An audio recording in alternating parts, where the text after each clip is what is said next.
Il y a des clients qui se sont retrouvés en train de payer 15-20 000 euros rien que pour l'indemnité parce qu'ils ont résilié le contrat avant échéance. Donc il faut faire extrêmement attention avant de vouloir vendre ton bien. Il faut bien te renseigner, il faut bien savoir ce que tu fais et de préférence, tu peux même t'asseoir, causer avec les banquiers, causer avec les experts immobiliers. Tu peux me contacter. Donc, ne te lance pas à vendre seulement ton bien. Oui, 14 mois, c'est possible, mais il faut faire attention. Il y a également la banque qui est aussi à côté là pour avoir sa part. Donc, oui, c'est de bonne guerre. Et comme je dis, si tu veux éviter toute cette tracasserie, achète ta résidence principale en payant comptant. Mais c'est aussi beaucoup d'argent que tu immobilises. Il faut se tenir compte de ça. Si tu as 600 000 euros qui traînent quelque part, tu prends ça, tu peux acheter ta résidence principale. Avec les 600 000 euros, tu peux acheter un immeuble de 6 millions d'euros. Oui. Tu peux acheter un immeuble de 6 millions d'euros et tu utilises les 600 000 euros là comme apport personnel pour les frais supplémentaires pour l'acquisition qui s'élèvent généralement autour de 10% du prix d'achat. Donc, il faut faire extrêmement attention. Lorsque tu as beaucoup de liquidités, il faut faire extrêmement attention. Oui, c'est bien quand tu achètes ta résidence principale en payant comptant. Oui, tu vas, à partir de cet instant, tu vis gratuitement. Tu ne payes plus de loyer, mais tu vas payer l'entretien de ce bien. Parce qu'un bien de 600 000 euros, c'est comme ça que les frais d'entretien sont aussi élevés. Ce n'est pas n'importe quel bien qui coûte 600 000 euros, sauf si tu es à Munich. Mais dans une ville normale, 600 000 euros, tu as déjà une très belle résidence principale. Donc, moi, je te conseillerais de ne pas investir aussi beaucoup d'argent. Tu peux prendre peut-être un crédit à moitié, peut-être à 50%, ou bien un crédit, un financement à 70% et tout. Et tu finances toi-même à 30%. Le reste d'argent dont tu peux investir dans l'immobilier locatif. Oui, c'est ce que je peux te conseiller.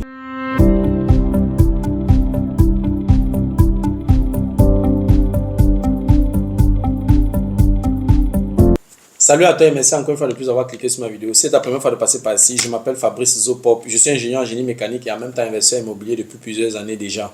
Voilà, dans la vidéo d'aujourd'hui, je vais te démontrer qu'il est possible d'acheter ta résidence principale et de revendre après 14 mois. Oui, la législation allemande, comme j'ai dit, je parle de l'investissement immobilier, de l'immobilier en Allemagne. Ce qui se passe dans d'autres pays, je ne suis pas vraiment à l'intérieur, je n'ai pas vraiment assez d'informations. Je parle beaucoup plus de l'investissement immobilier en Allemagne, de l'immobilier en Allemagne. Oui, la législation allemande stipule que oui, tu ne peux vendre ton bien immobilier qu'après 3 ans si tu veux être exonéré d'impôts sur le bénéfice. Mais je vais te démontrer dans la vidéo d'aujourd'hui qu'après 14 mois, tu peux vendre ton bien et tu profites des avantages fiscaux. Si tu veux en savoir plus, reste scotché. La suite, juste après le générique.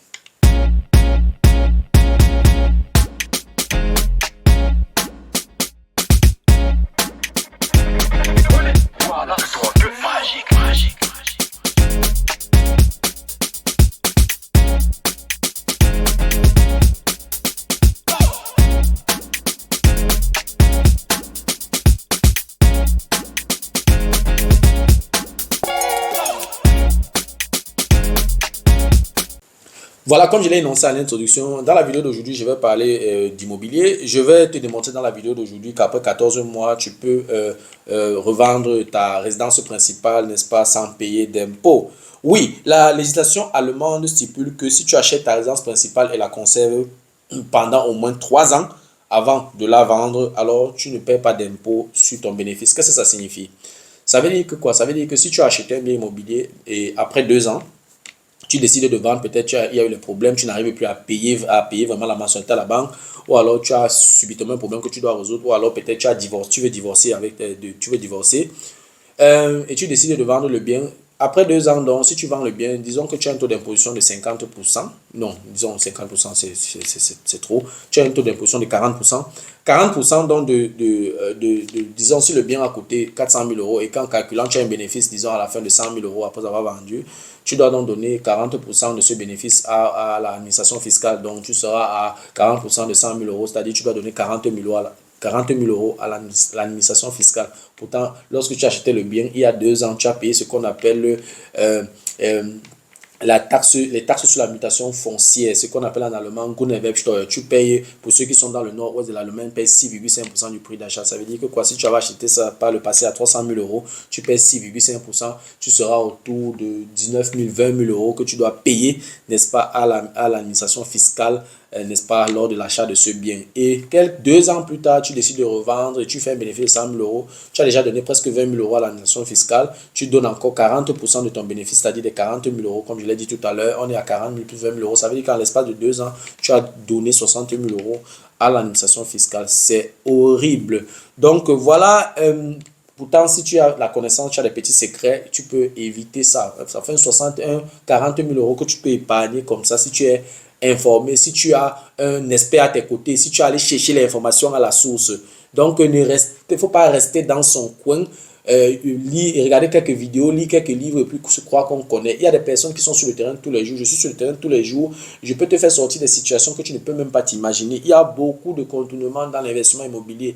L'État ou alors la fiscalité immobilière est tellement vaste que chaque jour, moi-même, je découvre des choses. Donc, il faut vraiment s'y connaître. Il faut être présent dans cette chose-là. Il faut avoir l'information à la source pour pouvoir éviter certaines dépenses. Voilà, comme je l'ai dit tantôt, oui, il est possible qu'après 14 mois, voilà, tu vends ton bien et puis tu ne paies pas les impôts sur le bénéfice. Comme je l'ai dit, la législation allemande est claire. La législation allemande parle de 3 ans. On va prendre un exemple simple pour que ce ne soit pas de la sorcellerie, pour que ce ne soit pas comme la musique classique. Tu as acheté ta résidence principale et tu décides de la revendre avant les 3 ans. Donc, tu n'as pas conservé le bien pendant 3 ans. Tu effectues un bénéfice de 50 000 euros. Tu vas payer 40% de ces 50 000 euros, c'est-à-dire 20 000 euros à l'administration fiscale si ton taux d'imposition s'élève à 40%. C'est un fait. OK. Ce que beaucoup de personnes ignorent, ce que beaucoup de familles ignorent, ce que beaucoup d'investisseurs immobiliers ignorent, c'est que lorsque la législation allemande parle de 3 ans, elle ne parle pas de 3 ans, mais elle parle plutôt de 3 années calendaires. Oui, 3 années calendaires. Et de décembre, si tu achètes un bien en décembre 2023, par exemple, en janvier 2024, ce bien est déjà à sa 2e année calendaire. Pourtant, ça ne fait que 2 mois que tu as acheté. Il faut tenir compte de ça. Donc, quand l'administration fiscale dit 3 ans, oui, que tu dois conserver le bien pendant 3 ans avant de profiter des avantages fiscaux, l'administration fiscale parle des années calendaires. Ça, c'est ce que beaucoup de personnes ignorent. Ça signifie que si tu fais une bonne planification, tu peux conserver ta résidence principale pendant 14 mois, vendre ensuite et profiter, n'est-ce pas, de l'exonération fiscale. Je vais m'expliquer pour que ce soit encore un peu plus clair.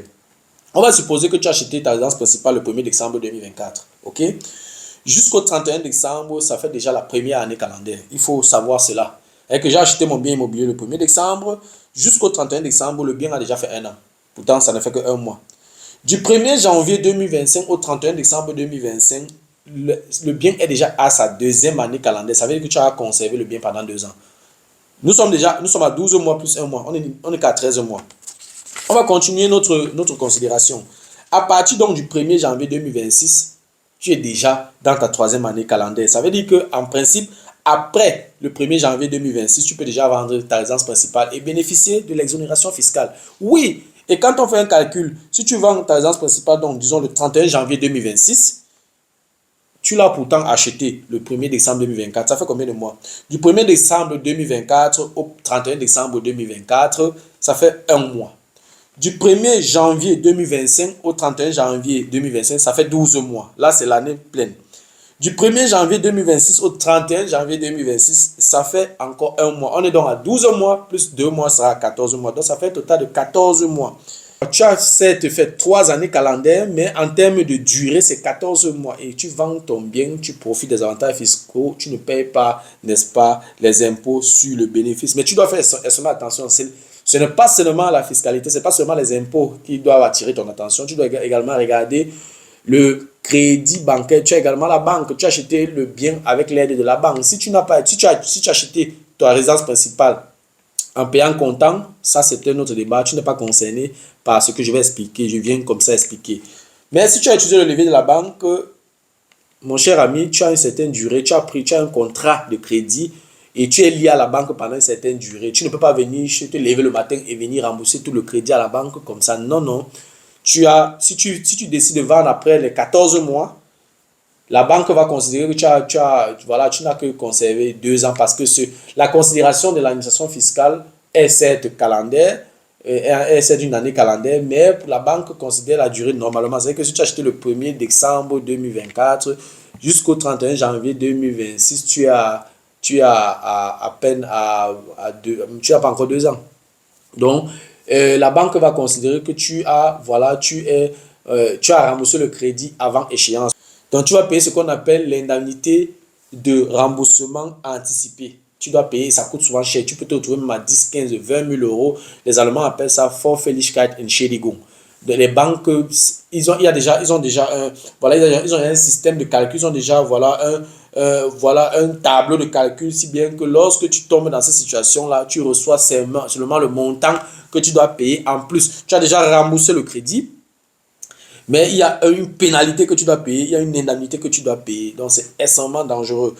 Généralement, la première phase du financement peut durer 10, 15 ou 20 ans, ce qu'on appelle Zinsbindung.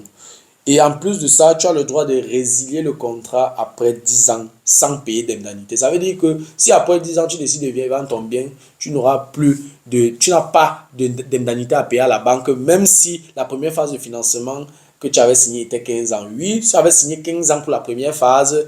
À 10 ans, tu n'as pas encore atteint les 15 ans, mais il y a ce que les Allemands appellent Sonderkündigungsrecht, c'est-à-dire que tu as le droit, n'est-ce pas, de résilier le contrat après 10 ans et tu ne payes pas de pénalité. Ça, tu dois le savoir. Donc, si tu décides de résilier le contrat de crédit avant échéance, alors tu vas devoir payer les indemnités, n'est-ce pas, à la banque. Et ces indemnités peuvent aller jusqu'à plusieurs milliers d'euros. Tu peux te retrouver en train de payer 20 000 euros en fonction donc, du montant du crédit que tu avais pris. Donc, pour éviter donc ces indemnités, il peut arriver, tu peux même décider de vendre après les 14 mois, mais tu dois bien t'organiser, tu dois savoir ce que tu fais et tu dois te faire accompagner. C'est possible de le faire, c'est-à-dire c'est possible de vendre ta résidence principale après 14 mois, tu ne payes pas les impôts sur ton bénéfice et tu ne payes pas l'indemnité. Il y a une possibilité, mais pour pouvoir le faire, il y a une stratégie que tu utilises. Tu dois plutôt, en vendant ta résidence principale, tu dois trouver un autre bien que tu achètes.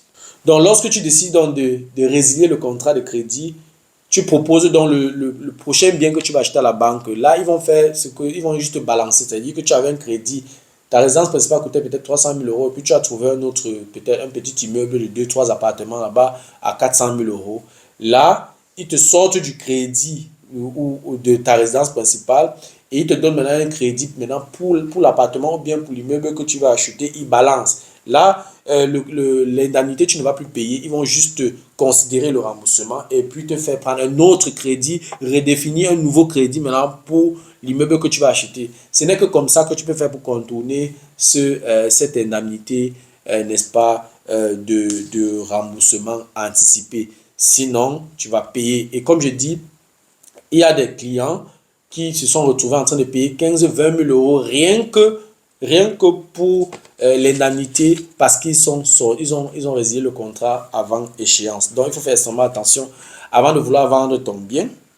Il faut bien te renseigner, il faut bien savoir ce que tu fais et de préférence, tu peux même t'asseoir, causer avec les banquiers, causer avec les experts immobiliers. Tu peux me contacter. Donc, ne te lance pas à vendre seulement ton bien. Oui, 14 mois, c'est possible, mais il faut faire attention. Il y a également la banque qui est aussi à côté là pour avoir sa part. Donc, oui, c'est de bonne guerre. Et comme je dis, si tu veux éviter toute cette tracasserie, achète ta résidence principale en payant comptant. Mais c'est aussi beaucoup d'argent que tu immobilises. Il faut se tenir compte de ça. Si tu as 600 000 euros qui traînent quelque part, tu penses que tu peux acheter ta résidence principale avec les 600 000 euros. Tu peux acheter un immeuble de 6 millions d'euros. Oui. Tu peux acheter un immeuble de 6 millions d'euros et tu utilises les 600 000 euros là comme apport personnel pour les frais supplémentaires pour l'acquisition qui s'élèvent généralement autour de 10% du prix d'achat. Donc, il faut faire extrêmement attention. Lorsque tu as beaucoup de liquidités, il faut faire extrêmement attention. Oui, c'est bien quand tu achètes ta résidence principale en payant comptant. Oui, à partir de cet instant, tu vis gratuitement. Tu ne payes plus de loyer, mais tu vas payer l'entretien de ce bien. Parce qu'un bien de 600 000 euros, c'est comme ça que les frais d'entretien sont aussi élevés. Ce n'est pas n'importe quel bien qui coûte 600 000 euros, sauf si tu es à Munich. Mais dans une ville normale, 600 000 euros, tu as déjà une très belle résidence principale. Donc, moi, je te conseillerais de ne pas investir aussi beaucoup d'argent. Tu peux prendre peut-être un crédit à moitié, peut-être à 50%, ou bien un crédit, un financement à 70% et tout. Et tu finances toi-même à 30%. Le reste d'argent dont tu peux investir dans l'immobilier locatif. Oui, c'est ce que je peux te conseiller. Voilà, c'était tout ce que j'avais à dire par rapport à la vidéo d'aujourd'hui. Tu comprends donc que c'est bien possible, n'est-ce pas, de vendre ton bien après 14 mois lorsque tu t'y connais, lorsque tu as une bonne stratégie. Mais n'oublie pas que la banque est aussi à tes côtés pour de temps en temps voir ce que tu fais pour avoir aussi sa part. Voilà, c'était tout ce que j'avais à dire sur cette thématique. J'espère que la vidéo t'a plu. J'espère que la vidéo a été à la hauteur de tes attentes. J'espère que tu as appris quelque chose. Voilà, si la vidéo t'a plu, je te prie de la partager au maximum. Et si tu aimerais de temps en temps regarder ce genre de vidéos, abonne-toi tout simplement à cette chaîne pour ne manquer aucune vidéo. Et si en plus de ça, tu actives la cloche de notification, alors tu recevras de manière automatique une notification lorsque une nouvelle vidéo sera publiée. Voilà, si entre-temps tu as des questions, des remarques, des suggestions, des critiques ou alors des propositions d'amélioration, n'hésite pas de m'écrire en commentaire. Un like me ferait énormément plaisir. Merci encore pour ta disponibilité. Merci pour ton attention. C'était Fabrice Zopop. On se dit donc au revoir et à la prochaine. Ciao.